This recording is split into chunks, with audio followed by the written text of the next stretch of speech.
Hello, statistics student. This video is for chapter 4.1, discrete random variable. In chapter 4, we continue with the probability calculation. So we are not calculating probability of an outcome that is a label, but we are calculating probability of something called a random variable. So first of all, what is a random variable? Random variable is an outcome, but the outcome, this probability is an outcome that is determined by chance, but it has a value. Okay, so versus what? Versus something that doesn't have a value, such as I randomly select a marble. The marble is red color.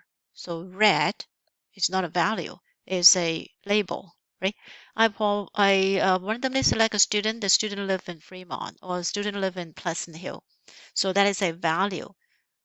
So it is not a random variable, it's a outcome, right? A probability outcome, but it's not a random variable.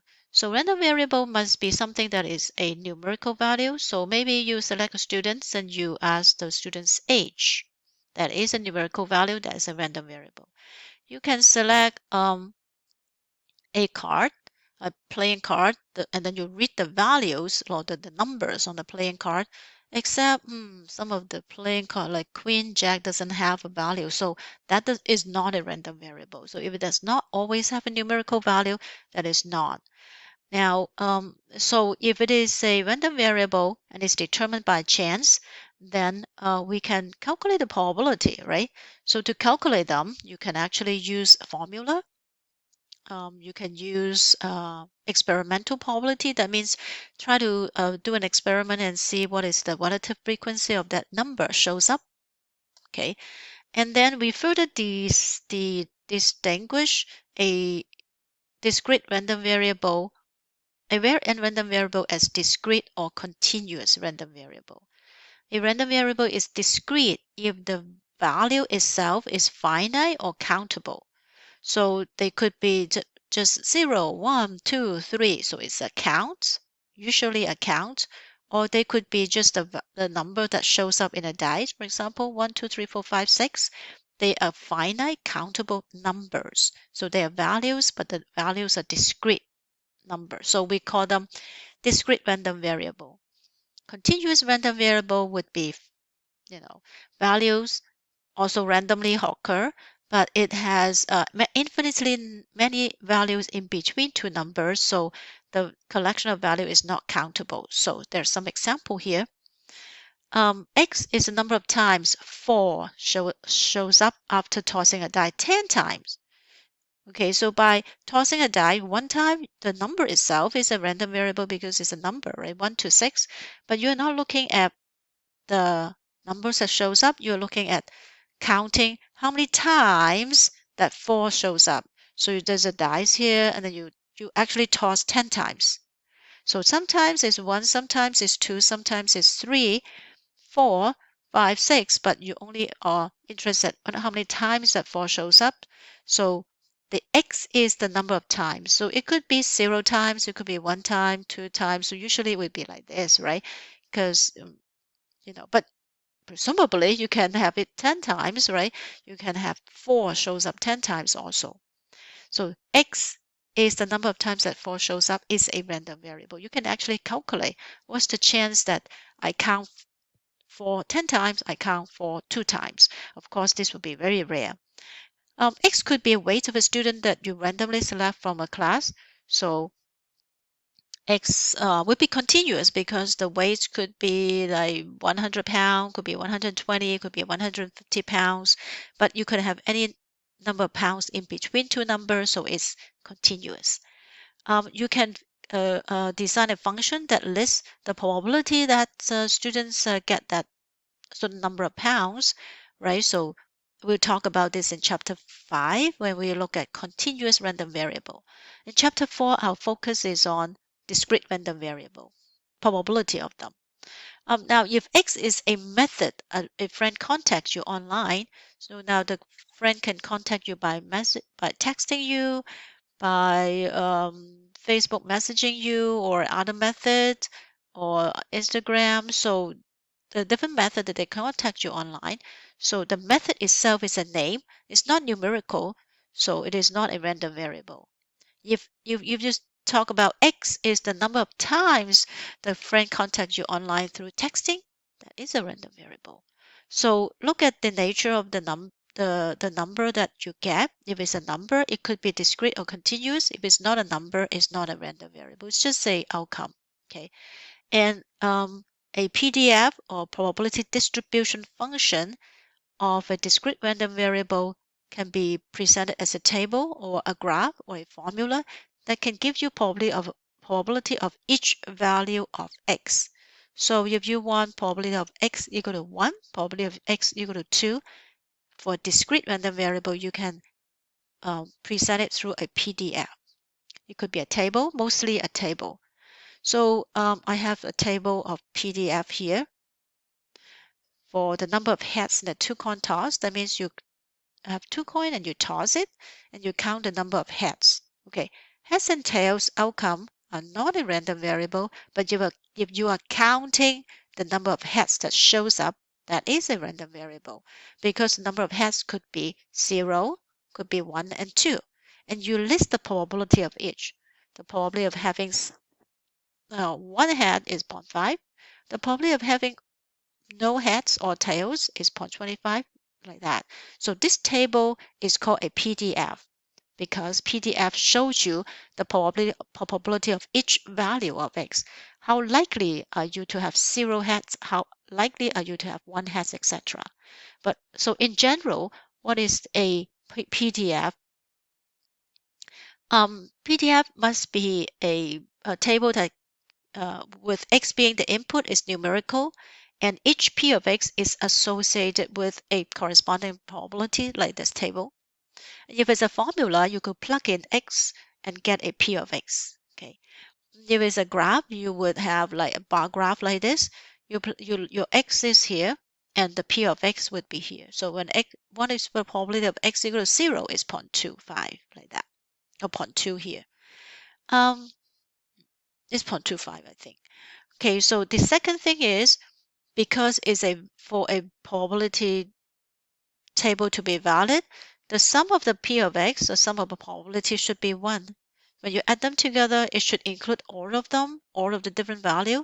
So the probability should be 100%. It include all possible outcome. So, but if it's not exactly 1, if it's 0.99 or 1.01, it's still acceptable as a result of rounding. And each other than the sum is 1, you have to make sure that each one is actually a p of x value. So it should be all positive, no negative, etc. But it could be any number in between 0 and 1. It can be presented as table or graph. So the second thing so this is the last one is a first example is a valid probability distribution because when you add the probability is 1 and then each probability is between 0 and 1. So example 2, we have a table and we have x. Okay, let's look at what x is. Is it a number, right? It's the number of medical tests a patient received after checking in to a hospital. So after you check into the hospital, no matter how many days you stay, they usually check you. They would x-ray you, they would do blood tests on you, etc. So how many types of tests do you do? So this table shows 1, 2, 3, 4. And these are the probability. So probability presumably would be defined by relative frequency. Maybe you have a group of patients that you study and you find the probability or the relative frequency, and that would become a probability. In chapter 3, we say that probability is equivalent to relative frequency if the sample is good. Now, is this table a valid PDF? Can I trust this to find the probability? Like for someone that is about to check into the hospital, can that person use this probability to find out what is the likelihood of that this patient will receive 3 tests or 4 tests or 1 test like that? So we have to check each p of x is a valid number between 0 and 1, valid probability, and which is okay, right? Each p of x is a probability. That means they are not negative or greater than 1 or something. And then the second one is they should cover all possible cases. by adding all the p of x together, it should equal to 1, but not this one. If I add 0.02, 0.18, 0.3, 0.4, it only gives us 0.9. It's not 1, so this is not a probability distribution. It looks like it is. So the second is, what is the random variable x? So it talks about it before. X is the number of medical tests the patient received. Why is x equal to 0 not in the PDF? It is not there because no one in the hospital would have 0 tests. It could be. Or in this particular case, because it's not a valid probability distribution, maybe the author or the one that created this did not present it. Okay. And then the next things we can get from a probability distribution is something called parameters. So there's 3 parameters that we can calculate from a probability distribution. The first is called the mean, and we use the symbol mu. Now this mu is mean for data, right? But these are not data, these are probability, but we just borrow the same symbol. It's called the mean of the probability distribution. This is the technical math term, but it's actually in reality more frequently uh, used as the expected value, E of x, expected value of this probability. That means, well, randomly I can have 0, 1, 2, 3, 4, but what is the average? If I do this procedure many times, how many times would x be? Just like in this uh, medical tests, number of medical tests before, if this patient entered the hospital like continuously for many times. So on average, how many tests would the patient receive? So this is kind of like the on average. If you do the procedure many times and it's calculated as x times p of x, that makes sense because if it is more chance of doing this, then the x has a higher rate, right? Higher rate or higher weight. So we give more weights to that x, and if the x, whatever value it is, but it has less chance of happening, it would have lower weights. So we add the x and p of x together, that would be the expected value. There's 2 other values that we can calculate from it. One is called variance, which is adding all the x minus mu squared times p of x. The third one is called the standard deviation. Is similar to the number standard deviations, data standard deviation we use sigma for it, which is the square root of the variance. How do we calculate this? We use a LibreText expected value and SD calculator. And so how does it look like? So it look like, yeah, like this. So you actually basically copy your x and p of x, and then at the end you say calculate. It would give you the expected value and standard deviation. But where do I get my variance? Well, variance is the square of it. So you just square this number, you will get the variance. So yeah, very easy. Just copy it out. So um, the rounding scheme is for expected value is 1 decimal place. Don't round to whole number. It's very tempting to round to whole number because you think that, well, it can only be have 1 time, 2 time, but expected value can have a decimal number. For the variance and standard deviation, we usually do 2 decimal places. Okay, so why are we measuring this parameter?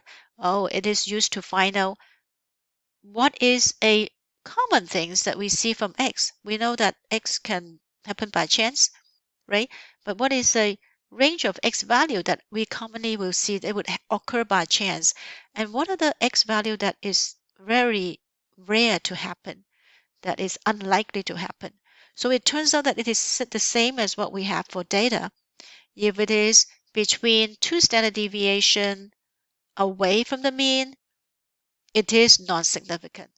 So just like what we have in number or data, if this is the mean of x value, which is 1 decimal place or 2 decimal place, and you minus 2 standard deviation, remember these are numbers, so 2 SD, I should say SD, minus 2 SD and plus 2 SD. Remember SD is like the tick mark, so you have 2 tick mark below and after. So these are x value that you expect to see. You're not surprised, but if it is they're outside of the 2 standard deviation, that is unlikely to happen. You can list it, but it's unlikely to happen. So that is the basic of discrete random variable, and we're going to do an example in the second video.